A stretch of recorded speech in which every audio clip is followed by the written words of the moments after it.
haven't. Well, I'm sure that that name has probably flown within my email circles, but I have not. And I truly have not been even focused in these circles for years because I'm on other agendas. So having been cleaned up from all this stuff, I kind of went full barrels into a whole other area of life. So I do apologize. I haven't heard of him. If I should have heard of him, then please update me. No, I'm not sure. I've heard of him, but you go ahead. So I've only heard of him very recently. It somehow just come up on my radar. But he basically promotes this idea that people should submit an affidavit to their local the Chamber of Commerce or the local kind of court clerk in order to, he provides like a template that basically states like, I'm a sovereign individual. I abide, by the Constitution of whatever in the 1700s, and he talks about a lot about how in the late 1800s, when there was a law passed that kind of codified the existence of Washington D.C. or rearranged its law, so to say, that somehow de facto the United States became a corporation, or what he calls a corporate fiction, where there's the United States of America, and then there's the United States, and they're two different things, one of them being this corporate fiction that kind of like sounds similar to the kind of stuff that you've been saying, and that it's kind of like assumed that, being unaware of this doesn't make us not legible to the legal after effects. And similar to what you're saying, that each individual is almost like considered like a corporate entity. Okay. Like property, like they Chattel. Like they own us. Yeah. Mm-hmm. Yeah. And so his main idea is to submit that affidavit that supposedly, he doesn't describe exactly what the purpose is, but I imagine it's first of all to kind of like, if it happens often enough by people, that it starts to have like its own effect by virtue of the number of people.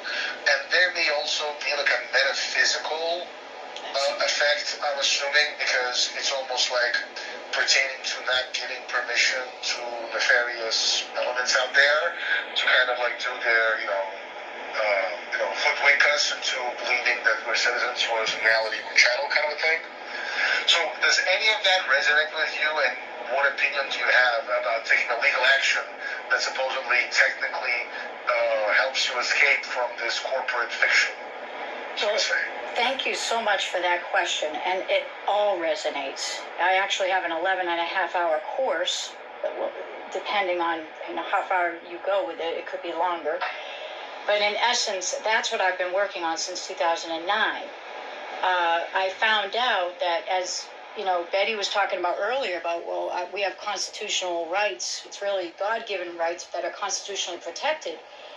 I've actually went in and studied the underpinnings of what the 1933 Emergency Banking Relief Act did to us, Franklin Delano Roosevelt. What he did was, there was a World War II statute. In 1917, it's normal, it was a good thing that the United States had a law in the books to determine, okay, well, who's the enemy? Under the war powers, we have to be aware, as the military, I'm not a military, but, they're organizing it so that they would be able to have criterion on determining which countries are no longer friendly, right? Who's our enemy? So that's where they came up with the Trading with the Enemy Act in 1917. That's a normal thing. You should have that. That's a common sense situation.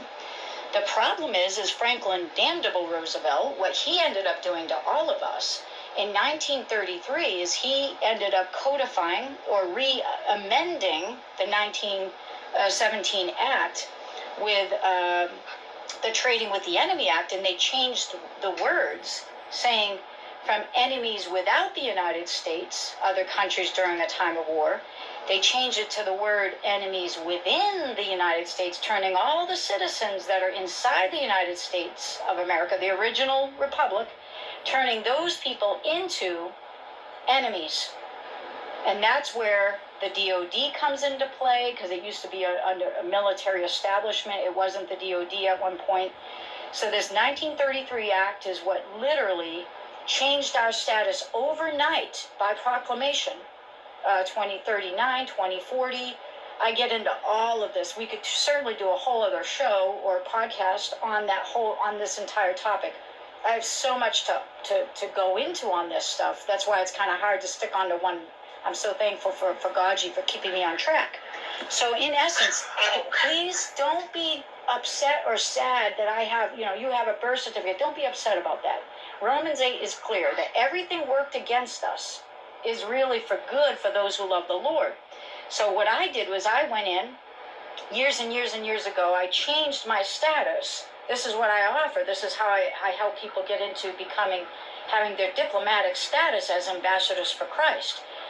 See, I've heard about that. We never talked about it, but I've heard about it, so I'm very interested. I'll talk to you about it. That is absolutely important. You're absolutely right. That if we don't correct the presumption if we don't rebut that, then they do believe it. So there's ways of getting the government to change that on paper for us, even inter-office and inter-agency. So there's a course that's offered about that. The birth certificate is styled so that you're no longer the trustee. Okay, we fix the relationship between you and the birth certificate and turn it into just an account where you have control over it. All right. It doesn't mean you're going to walk out on the other end of the rainbow and have a pot of gold. A lot of people have done that. I was offered a lot. I mean, I've been through a lot of things, and I was offered a lot of wealth. All right. But when I found out, and I have the recordings and all the text messages, again, from people high up that said, we will let you in to have access to these accounts. If you give up your faith in Jesus Christ, I said, take a walk. We're done. We're done. So it obviously this Jesus thing is a big deal to them. So we could certainly get into all of that. And you're right, an affidavit's a good idea, but it goes much deeper than that. We can change your status at the Department of State. Yeah, it's so let me just say this. It kind of the reason I've heard about this, and I'm still grappling with it. I haven't presented it here on the call because it kind of give up your status, you consider the status as a U.S. citizen, and so it changes your status, not just your relationship to the United States and so forth. So I don't want to stay too long because we have quite a few questions behind this. Did you have anything else? Very, very quick segment. You mentioned about the QSIPs. Yes. How does one actually look up the QSIP associated with themselves? I actually go to a broker for all of that. So if we want to have a show about this, we could go through it. It's offered in my class on how to do that properly.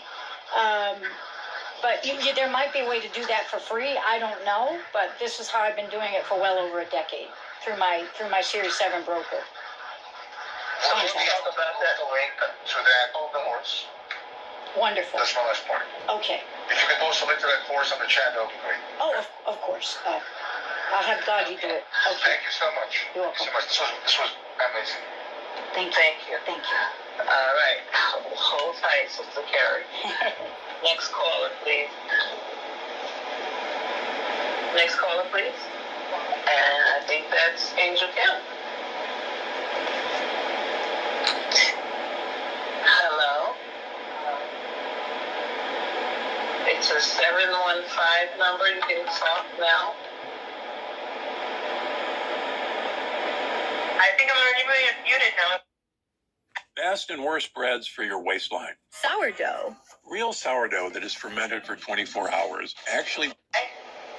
Yes, we can hear you. Yes. I was saying thank you to everybody. Thank you, Sister Carrie, and thank you, Gaji. Very interesting program. I'm wondering from her very rounded experience, and that do you feel there's, and if you can't answer, I don't want to get in trouble. Do you think there's any possibility that our government will allow this to stop with all these other people that we feel like we're in jail or prison right now? Thank you, Kim. We were supposed to get to that, Sister Carrie, so this is good. Yeah, it's very helpful. Thank you for asking that. Thank you for asking that, because I forgot all about that. So basically, I do believe that there is a possibility for Trump and however you view him. I look at things differently in terms of behind the scenes. So I do believe there will be a task force that will be opened up later. All right. And I do think that there's infrastructure that's enough that's been sent. For instance, I told Dr. Hildy, please send Trump your book. Let's get a feeler to see if he is open-minded about the brain chip book. So she wrote a book on the brain chip. She sent it to Trump. He wrote it back and thanked her for her book. He didn't deny that he got her book. So I was like, all right, so he's not ashamed of the subject matter. But he is being very careful. He just finally came out last week or so saying that the vaccines are actually problematic. And he also said he was lied to about warp speed. All right. And I already knew he was lied to about warp speed long before it's ever been said. I had doctors and people within his circle. I'm like, you need to talk to the pillow guy, because I'm going to tell you straight up, he was lied to and Trump knows it. But there's a time when he can come out in the public. But it's all based upon algorithms and numbers. He can't come out until there's a certain percentage that's waking up to certain facts, or else it's not gonna work out. So I do believe that the government is working on a task force. I can tell you from my direct experience that certainly the discussions come up, and that it was never a no. All right. The other thing is, the other thing that's really important is because we don't want to wait for the government to do diddly-wat for us. We are the government, all right? We're not looking to them for I didn't get anything from the government. I actually had to give. I had to give them all my files, show them this is real, show them the science. That's how I was able to talk to people inside, like Homeland Security. They're the ones who are telling me, well, this can't be real, blah, blah, blah. And I said, I'm going to make a deal with you. If I'm wrong and I'm nuts, I'll give you power of attorney over me. You can take me to a padded room if you want. If that makes you feel better, then go for it. But I'm going to tell you, I'm going to work with you slowly. I'm going to give you documents. We're not even going to talk about weapons. Let's just talk about nano as a dangerous thing to paint with. Let's just use paint. Keep it easy so you can get it. So I talked to them about paint. We worked with it at such a simplistic level. Then I brought in the nanotechnology weapons with all the backup, Founce's article on law, law reviews and stuff like that. I got into the complicated stuff. Then I said, okay, after 8 months of talking to this person, I said, now you have a choice to make. You have the truth. I know I don't need a padded room because I just gave you my psychological evaluation. All right? Yeah, that's in the book too, unredacted. So the thing of it is it's up to us to make this happen. We build it, they'll come. They'll come around. The government's not the initiator. We are the government under the Republic.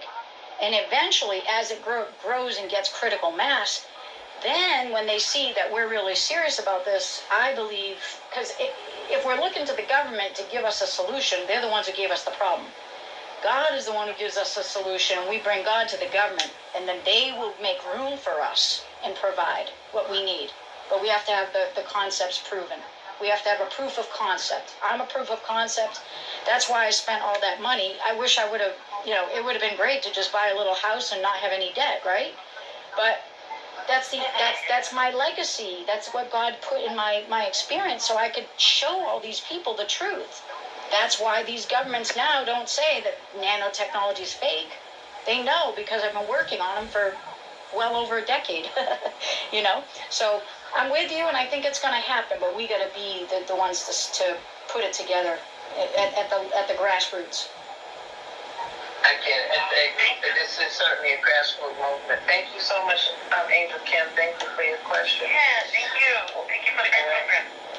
Thank you. And and I want to just second that. It's not that it's not going to happen, or it's not that it's not on the table. The question is when. When will? And it's funny because I didn't even know you were going to say this, but that's what I mentioned earlier coming in, is that we're not free when the jailer turns the key and sets us free. You're freeing our mind first.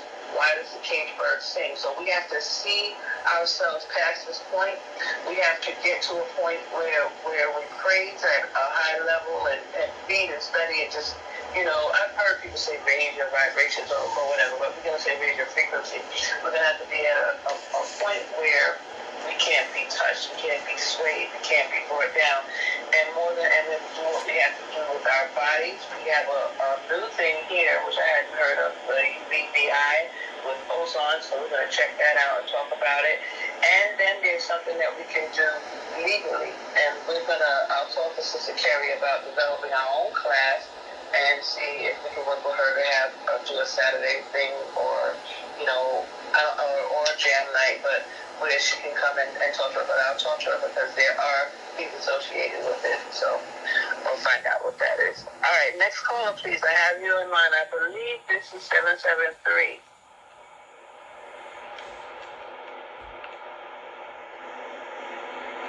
I believe it's Daylene. D, are you there?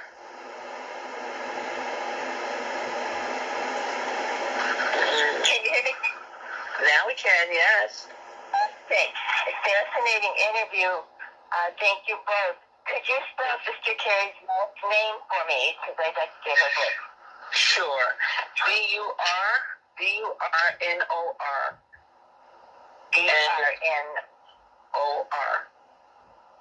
And the book is No Weapon Formed.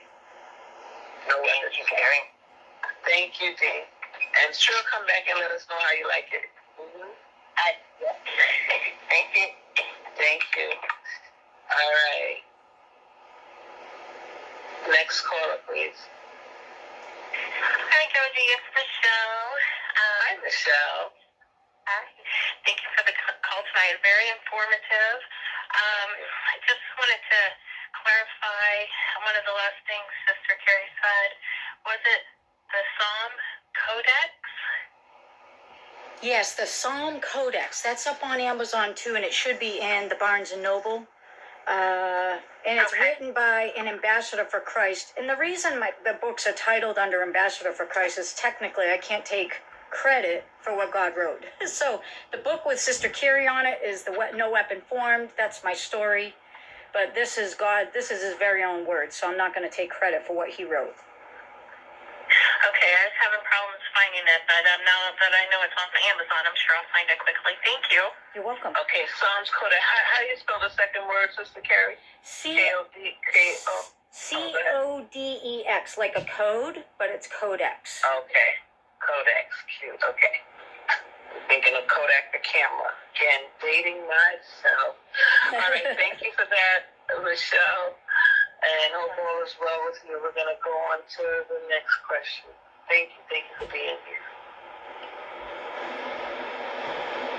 Hi. All right. Hi. Hi, Sister Gaji. It's Krista. Thank you for taking my call. Carrie, so my question is spiritual in nature. I don't know if you've ever dealt with anybody like this. They come from, let's say, one of the 13 bloodlines. If you're wearing glasses and not doing this one thing every morning, you're making your vision worse. This is the only thing you need. And they break free unless they're a defector from the family. Yep. You've probably heard of people like that before, have you? Absolutely. I've dealt with them, and even Leo Zagami, that type has called me in many years ago. Yes. Leo Zagami is one example. For people who defect, it can be a little dangerous for those individuals. And so I'm wondering, and I'm asking really for myself, I came to Christ in 2021, and it's been pretty brutal for 4 years. I've moved from state to state, and my family's on the West Coast. I'm living in the South now. My question is about covenants. Let's say, my family is Catholic. Some members are Catholic. Let's say some happen to be Jesuit. And do you have any prayer recommendations in terms of covenant breaking, or do you believe that breaking covenants that were made on your behalf via proxy have any bearing or weight, and how a person can get really fully free, of individuals that don't align with my faith? God bless you. Thanks for asking. I can't believe it. Wow, your audience is the best, by the way, Gaji. Thank you. Thank you. I believe so too. Wow. Oh, you're talking to something so close to my heart here. So, all right, there's another book that was written. It's under Ambassador for Christ. That's because, again, I can't take credit. It's God, all right? But it's called Christ the Cosmic King, all right? Christ the Cosmic King. Now, when the Vatican, what the Vatican has done is they have sequestered these ancient artifacts, all this stuff, and the essence of what they've hid from us all these years is the fact that Jesus Christ is the cosmic king of the universe, not the head of a religion. So in that book, I outline what I use to break myself free by his name, by his oath, by his seal, by Christ's beautiful promises for us. It's in that book. And it's breaking, it's the prayer against breaking of treaties. If you want to go into, for those who, all right, your audience can handle it. All right, so The Blessed Returns is the other book that gets into that. It's just it's a little lighter. But Christ the Cosmic King, I've go ahead. The Blessed Return? The Blessed Returns is one of the books, and the other one is called Christ the Cosmic King. It's a little heavier, but it's powerful. It's very, very powerful. Okay. Thank you for your question, Miss Krista. Thank you for being here. Thank you for having me, as always. Okay, my pleasure. All right. God bless you. Wow. Okay. Great job. You have so many books, Sister Carrie. We're going through them right one after another. Beautiful. All right. Next caller, please. I see you here. 480. You can just say hi.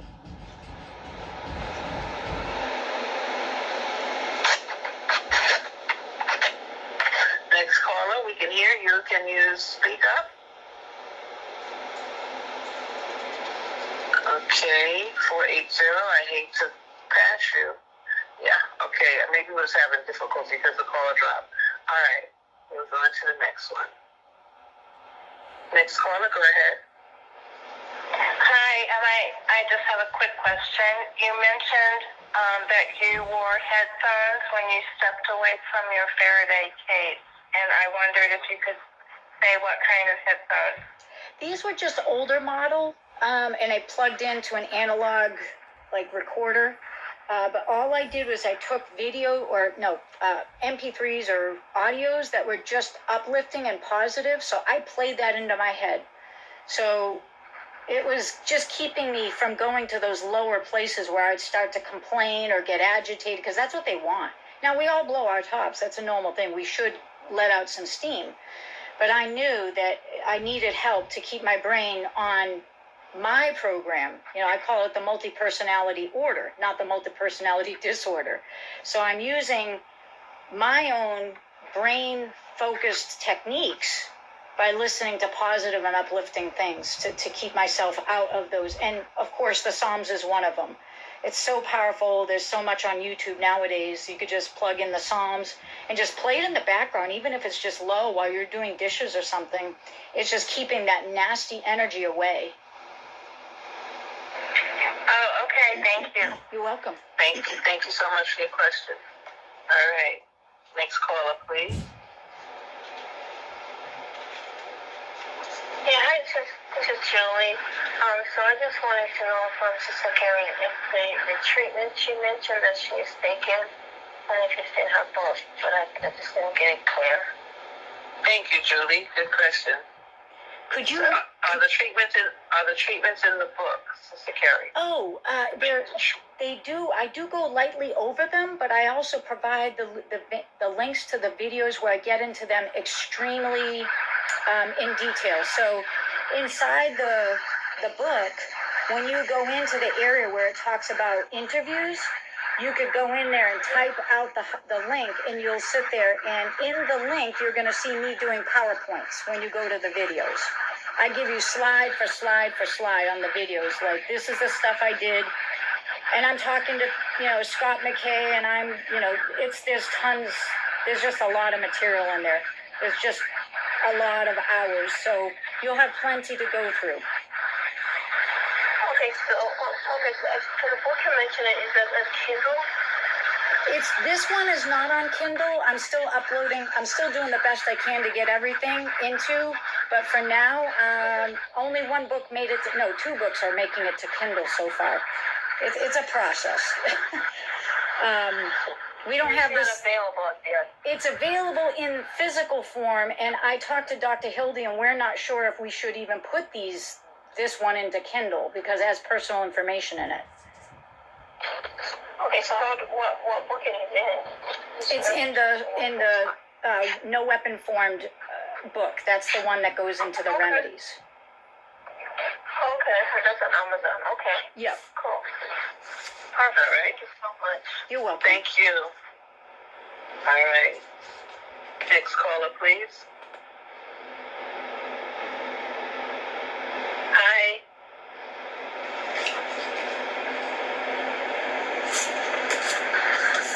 We can hear you. Just say hello. Oh boy. We're getting ready to skip somebody. Your number comes up private or anonymous? Okay. Next caller, please. Hi, can you hear me? Yes, we can. Hi, how are you doing? Good. Thank you, Sister Gaji and Sister Carrie and everybody. So many things I could reflect. I'm reflecting on a lot, and I feel some strength just listening to the different aspects of who we are, as including spiritual. I was going to ask a question about pain and enduring pain. I guess that's what I'll ask. I had a practical one too on the Faraday cage. If you want to say anything, if you could say anything about that, about the creating of it, that you said just try to do your best in a way, I think, or just do your best as you go through that process. But I guess the first one is the question about pain and enduring pain with all the tools of love and the Word of God and actual structures of shielding. And how did you go through pain? Or that's the first question. Thank you. Thank you for your question. Most welcome. Yeah, that's a big one. And okay, so as far as the Faraday thing goes, I think what we might do is I'm going to talk to Gaji about possibly going through layer by layer, step by step, exactly. Watch what this simple herb does to edema leg swelling. A Texas foot specialist has discovered a powerful edema flush that I used. Now, again, I can't offer legal, tax, medical, or financial or any advice. I'm just saying, hey, this is the jalopy I built for myself.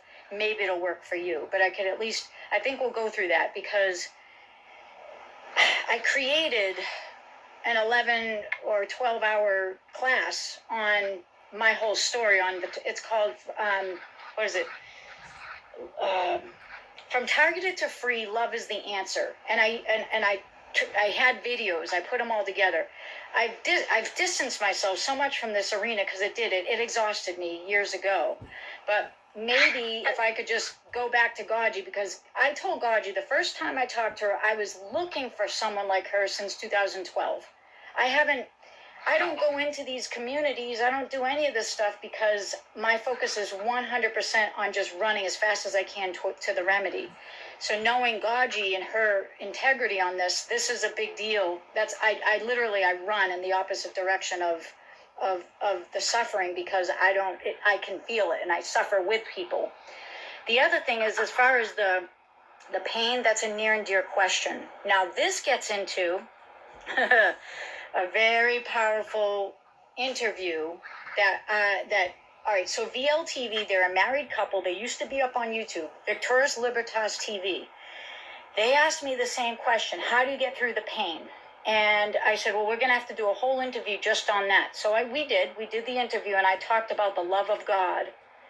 They let me keep up all the discussions about nanotechnology, weapons. They let me talk about DOD classified documents that were put into the screen. Now I got them, public source. It wasn't like but either way, I was able to talk about these weapons.